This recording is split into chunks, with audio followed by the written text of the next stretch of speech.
Hello fellow collectors and welcome to Long's Toys. Today we are taking a look at Deluxe Class Terran Nightshade from the Transformers Earthspark line from Hasbro. So this is our 7th and final figure in this first wave of Deluxe figures. This will complete the Build-A-Figure of Dr. Meridian Mandroid, who's really just been a pile of body parts up until now because they waited until the very end to give us the torso to plug everything into. Now, we do know that they're going to be doing at least some part of a second wave. I don't think it's going to be a Build-A-Figure, but we've seen pictures so far for Thrash, which looks very similar to the Warrior class. We've seen pictures of a Starscream and a Hot Rod painted like Prowl, so whatever else they can scare up from Cyberverse, I guess, will be the rest of that wave.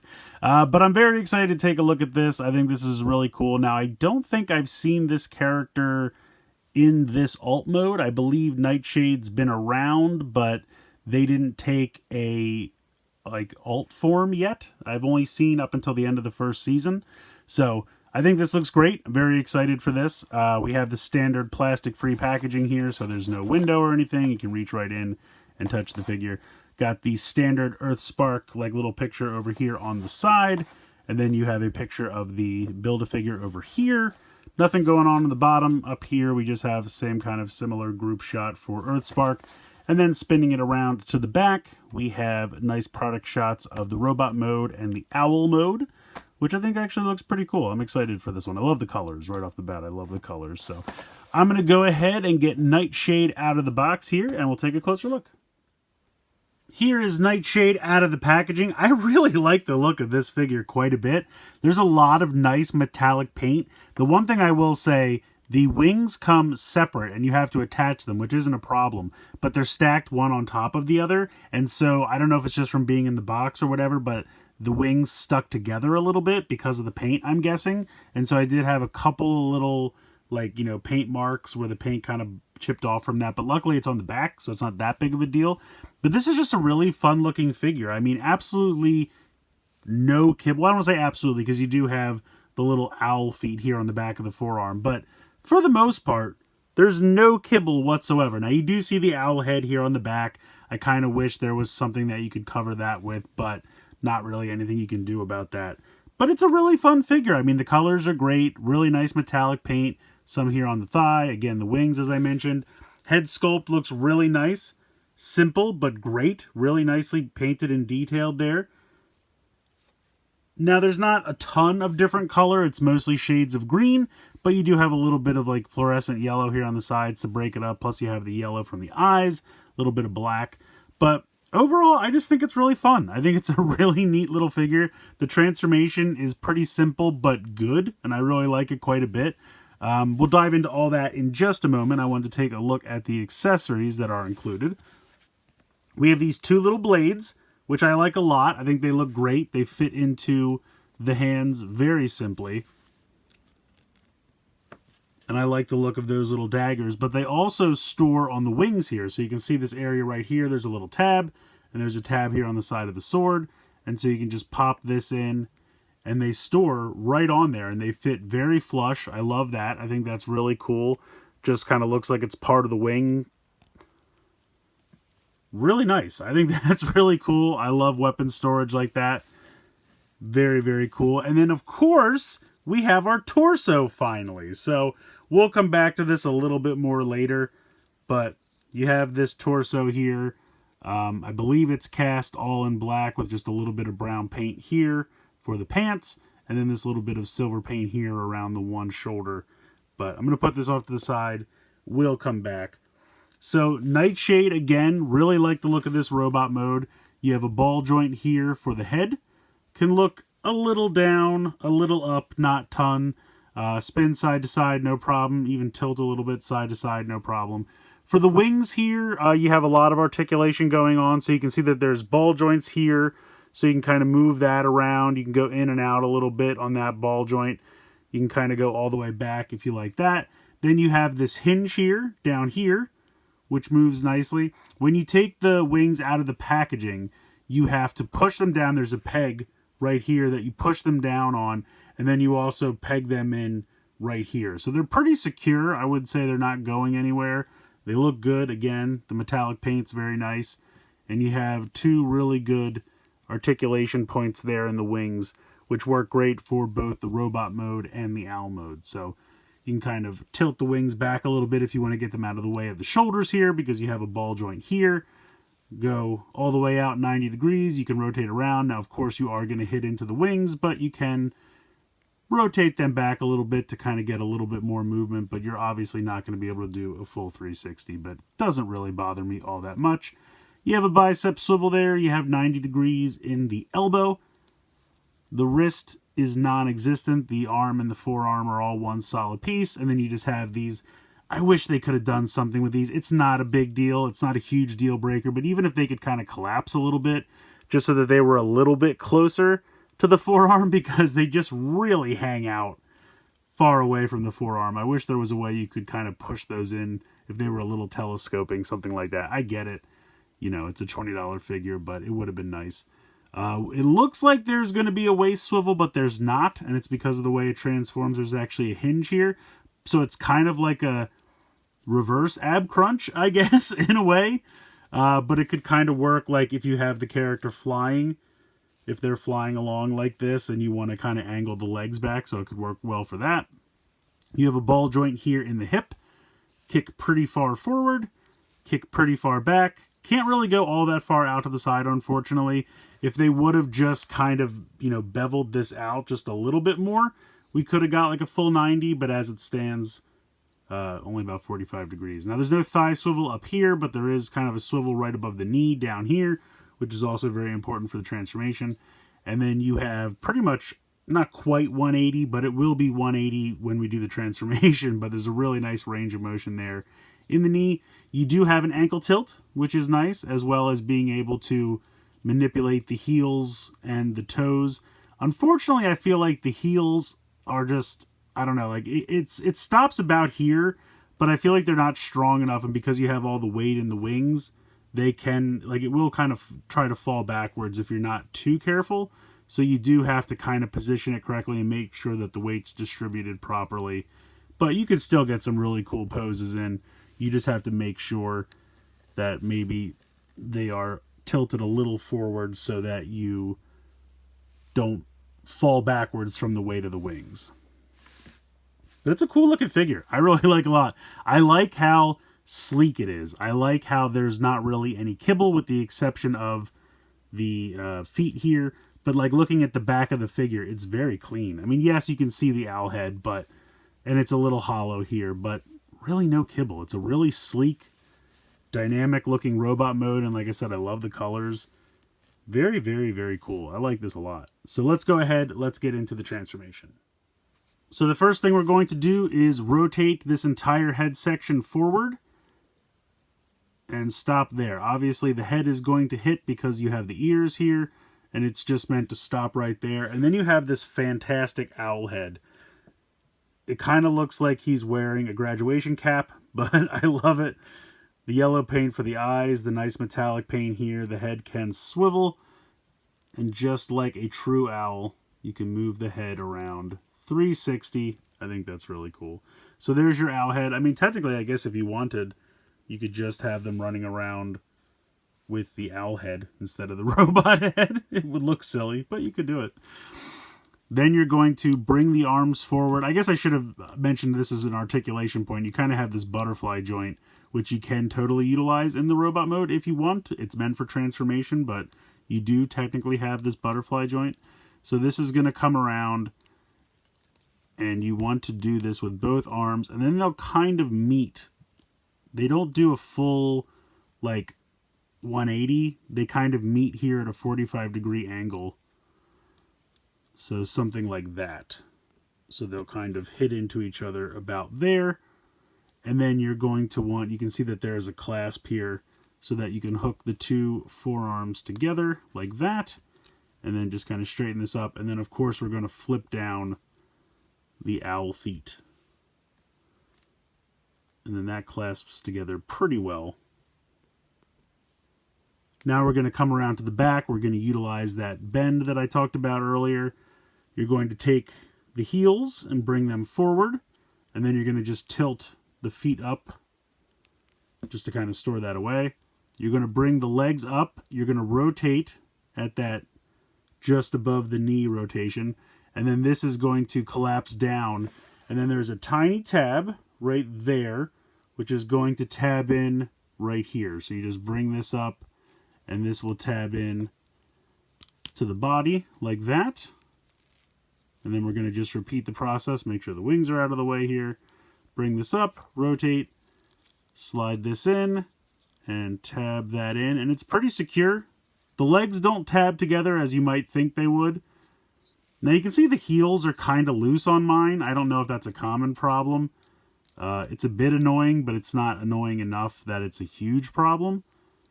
The last step here, you can see that there are little tabs sticking out right here. They are going to tab into the arms. You can see the tab slot right there. So you're just going to bring this in and tab the arms in to the back of the feet. And there you go. We have our completed owl mode. It's basic, but I like it a lot. Now you kind of have to, I try to bring the heels in together like that, because if you have them too far out, it'll kind of, I mean, I guess it can help stand whichever way you want to do it. But if you have like one in and the other one's not in, then it's not going to work as well. So you either kind of have to have them both out or have them both in.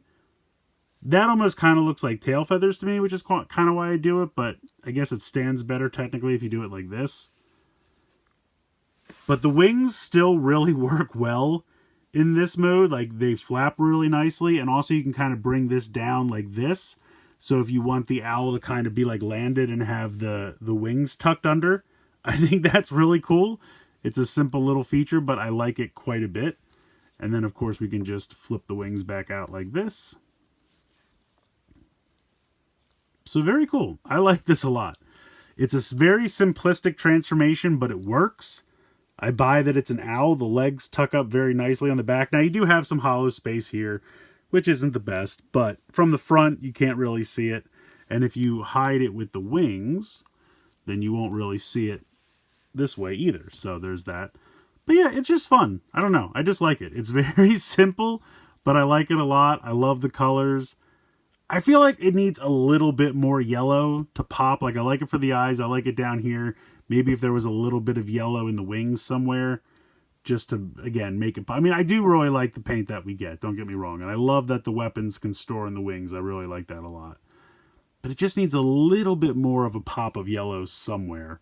Maybe the answer isn't the wings. Maybe if the weapons were done in that yellow, you'd get that. Like, maybe just paint the blades the yellow. But then if you're putting them in and out of this, it's going to chip the paint off over and over again. So maybe that's not the answer either. I don't know. Maybe it's fine just the way it is. But I like it a lot. I think it's really fun. It's a fun, quick little transformation. It looks good in the owl mode. Yeah, I like it quite a bit. I think this is a pretty fun little guy.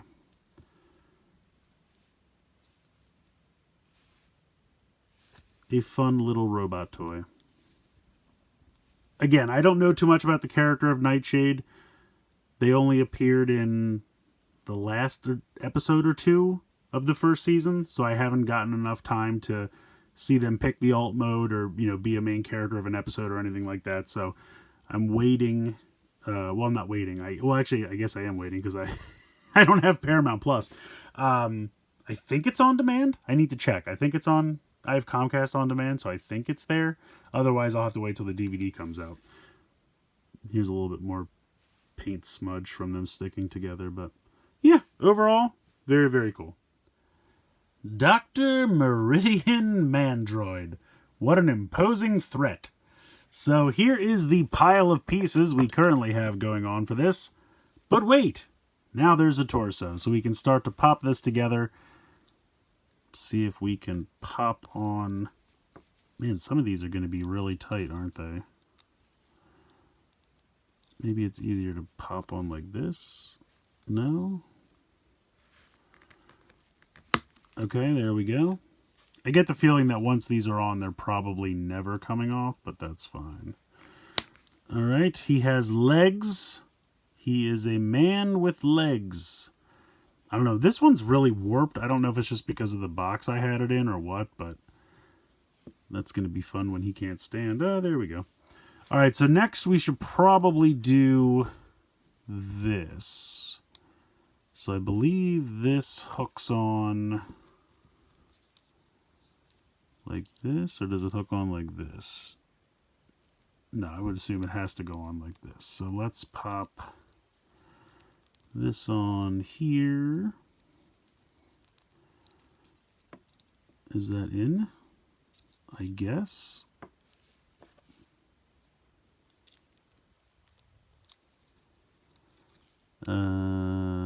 Sure. All right.